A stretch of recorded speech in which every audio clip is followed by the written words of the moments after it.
আমি সালকিয়া হাওড়া থেকে বলছি। 1 ঘন্টার বৃষ্টিতে দেখুন কি অবস্থা। দেখ এটা কোথায়?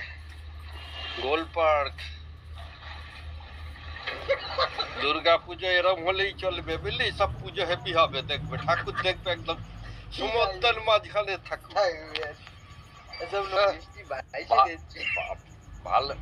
ভালোই হচ্ছে। একটা শালতি নিয়ে আয়, মাছ উঠলে ভালো হতো, সব ধরা যেত ভাজা। প্যান্ডেলের এই যে সইগুলো কোত্থেকে এইছে রে, প্যান্ডেল ভেসে এইছে দেখ, দুর্গা পুজোর প্যান্ডেল শুকনো পাপে পিতৃপক্ষতে ঠাকুরের এ করা দিয়েছে। কলকাতা একেবারে জলের তলায়। কলকাতার বিভিন্ন রাস্তাঘাট, উত্তরবঙ্গ থেকে দক্ষিণবঙ্গ, বিভিন্ন রাস্তাঘাট জলের তলায় হয়ে গেছে। বিভিন্ন পূজা মণ্ডপ একেবারে জলে ভাসছে। নবান্ন একেবারে জলের তলায় হয়ে গেছে। থানা জলের তলায় হয়ে গেছে। কলকাতার বিভিন্ন জায়গা একেবারে জলের তলায়।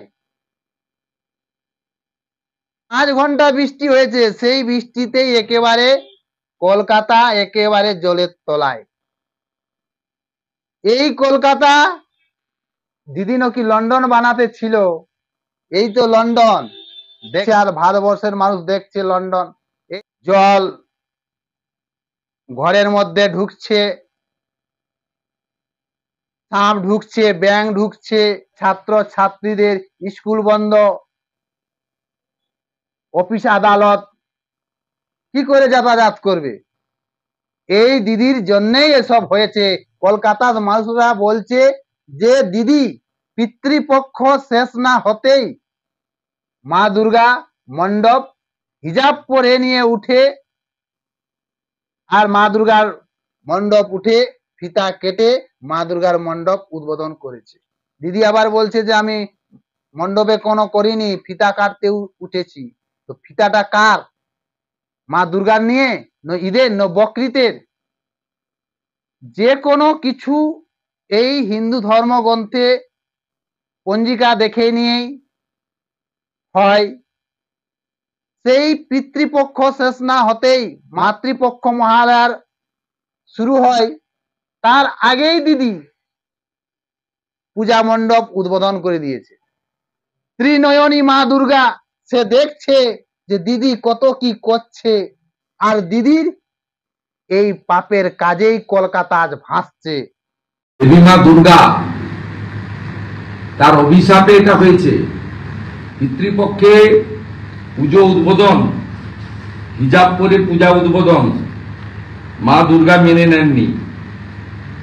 তো পরিষ্কার ভাবে আপনাদের বলছি, শনিবার দিন পিতৃপক্ষে যে 3টে পুজো উনি উদ্বোধন করেছিলেন, তার মধ্যে হাতিবাগানে হিজাব পরে, বৃষ্টি পড়লে ছাতা মাথায় রাখতো, কান বের করে রেখে কেউ বৃষ্টি আটকায় না। শ্রীভূমি স্পোর্টিং হাতিবাগান সার্বজনীন টালা প্রত্যয়, এই মুহূর্তে ক্যামেরা পাঠান, থই থই করছে জলে। সর্বশক্তিমান মা দুর্গা এই পাপ মেনে নেননি। জলে গিয়ে উনার মালিকের কাছ থেকে শিখেছেন, তো খিঁচ মেরি ফটো। এই লোকটাকে তাড়াচ্ছে না কেন? একে তো আগে গ্রেফতার করতে হবে। এ আর মনোজ বার্মা আর সিএসসি সঞ্জীব গোয়েঙ্কা 3জনকে জেলে দেখতে চায় বাংলা। কলকাতা লন্ডন হবে? একেবারে জল ঢেলে দিয়েছে মা দুর্গা। পূজায় করতে থাক। মা দুর্গার ত্রিনয়নী, 3টা চোখ, সে দেখছে দিদি কত কি করছে, রাজ্যের মানুষের উপর কেমন ব্যবহার করছে। আবার দিদির সব থেকে বড় অপরাধ যে মাথায় হিজাব পরে এই বাংলার মুখ্যমন্ত্রী মা দুর্গার মণ্ডপ উদ্বোধন করছেন। কেননা মা দুর্গা রাগ করবে, একেবারে জল ঢেলে দিয়েছে কলকাতা একেবারে জলের তলায়। কোনটা রাস্তা কোনটা পুকুর কোনোতেই বোঝা যাচ্ছে না। কোনো জায়গায় এক হাঁটু জল, কোনো জায়গায় এক ছাতি জল, একেবারে জল থই থই। সাপের ভয়ে মানুষ বার হচ্ছে না, আতঙ্কে আছে, ঘরের মধ্যে জল ঢুকছে। এই তো লন্ডন, এই দিদির বাপের কাজে আজ কলকাতা ভাসছে। এই কলকাতা পৌরসভার লজ্জাজনক, পশ্চিমবঙ্গের লজ্জা। কেননা জল নিষ্কাশনের কোনো ব্যবস্থা করেনি, রাজ্য সরকার করেনি, কলকাতার পৌরসভাও করেনি। সামান্য জল হলেই একেবারে জল রাস্তায় দাঁড়িয়ে যাচ্ছে। এই তো রাজ্যের উন্নয়ন।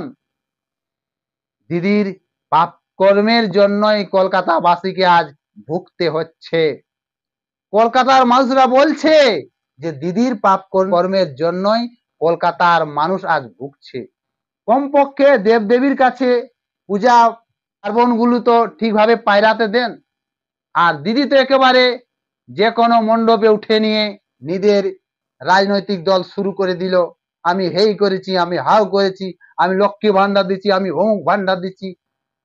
দুর্গাপূজার মণ্ডপে নিজের রাজনৈতিক কথা প্রচার করছে, বিস্তার করছে।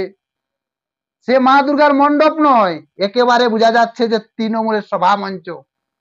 এই দিদির পাপের জন্যই আর কলকাতার মানুষ ভুগছে, রাজ্যের মানুষ ভুগছে, আরো কত কি কষ্ট হয়। তবুও কলকাতার মানুষ দিদিকেই ভোট দেবে। তিনবার ভোট দিয়ে এ রাজ্যের মাথায় বসিয়ে রেখেছে, আবারও দিদিকেই ভোট দেবে। কলকাতা জলের তলায় হোক, যেই তলায় হোক, কলকাতার মানুষ কিন্তু দিদিকেই ভোট দেবে। আর দিদি রীতি নিয়ম না মেনে পূজা পার্বণ এর আগেও করেছে, এখনো করছে। তো মা দুর্গা তো দেখছে, সে মা দুর্গা তো জল ঢালবেই। দেবদেবীর উপর কোনো ধর্মীয় বিশ্বাস যদি নেই তো কি দরকার করার, এবারে ছেড়ে দেন। আবার বিভিন্ন জায়গায় দেখা যাচ্ছে তো মা দুর্গা মূর্তিকে ভাঙচুর করছে। এই রাজ্যেই এইসব ঘটনা ঘটে। এর আগেও আমরা শুনেছি, এখনো দেখছি। এই দিদির পাপের কাজে আজ কলকাতা ভাসছে, সারা দেশ দেখছে। এদিকে দিদি বলবে যে কলকাতাকে লন্ডন বানাবো, লন্ডন বানাবো। এই তো লন্ডন।